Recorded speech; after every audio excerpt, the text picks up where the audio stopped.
Alright, another YouTube video. It's been a while since I've posted one, but I just thought I'd put it out there about this great knife. This is the Emerson CQC7AW is what it's called. And this knife, as you can see, is not the Tanto CQC7 that everyone's very accustomed to. This actually has more of a drop point blade, which is great for EDC in it and stuff. I have used the heck out of this knife, and I'm going to be totally honest with you. I have not had any regrets about that. This knife, you know, they say it's the #1 hard use folder in the world, so that's what I intended to do. This knife has worked flawlessly for me, unconditionally. I got a little Emerson bead there, as you can see. If you guys are on the fence about getting a Emerson knife, I really suggest that you do. I ended up breaking the tip off of this one, and they resharpened it for me.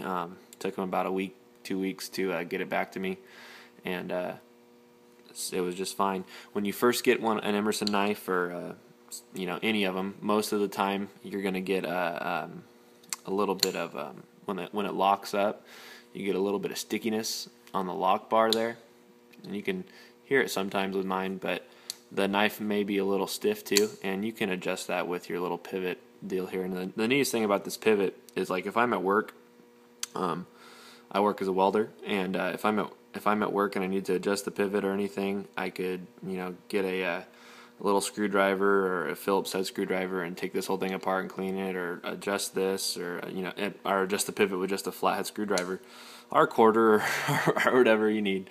But I never have to. I've Loctited it, and that thing has stayed exactly where it is all the time. It's just a great knife. The wave feature makes this a knife that you could easily use in a self-defense situation. It's got enough grip and a solid handle, as you can see. I can grab this knife very tightly and have a really solid grip. And in the reverse grip, you can see how my thumb kind of conforms to the handle. This knife could do a lot of damage, and I know a lot of people think, oh, I'd never use a knife in a self-defense situation or anything like that, but if it was your last resort, you would pull this knife out and you would defend yourself with it. If that guy's beating you to death into the ground, you're going to pull out your knife and you're going to plunge it into him, and you're going to tear him up, and it's going to get really gross, and there's going to be blood, and there's going to be guts on you, and that's just how it's going to happen.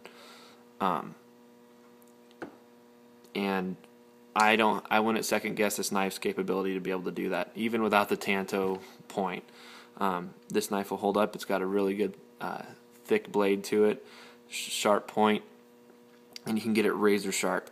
A lot of people complain about this has it's a V grind, not like a regular CQC7, which is a chisel grind, and then the edge is a chiseled edge there, which means you only have to sharpen one side and then take the burr off the other, which originally I thought was just the stupidest thing in the world. But I gained knowledge, I started looking it up, and I actually tried to sharpen it. And once I tried sharpening it, it was so easy that I loved it. It is a simple, caveman simple, easy way to sharpen it. You only have to work on one side, put a Sharpie or whatever you want, find out where your angle is, sharpen, and then you can tell I use a sharp maker from Spyderco because I'm going up and down.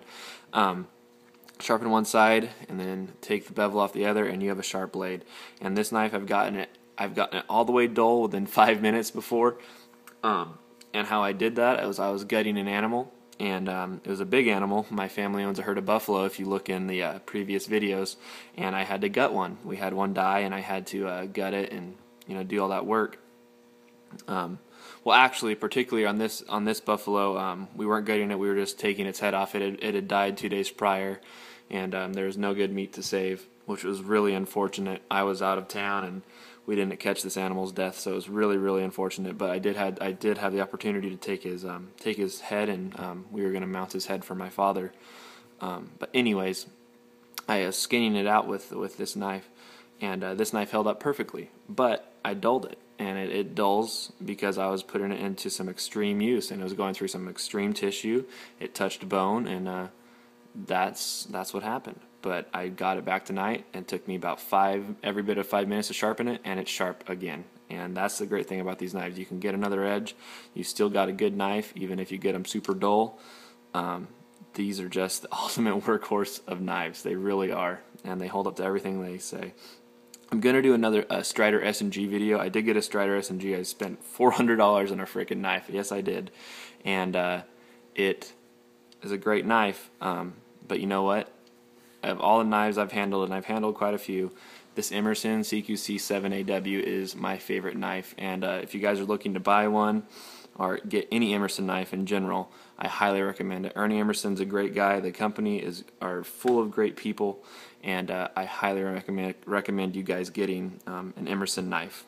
All right, thank you very much. Bye.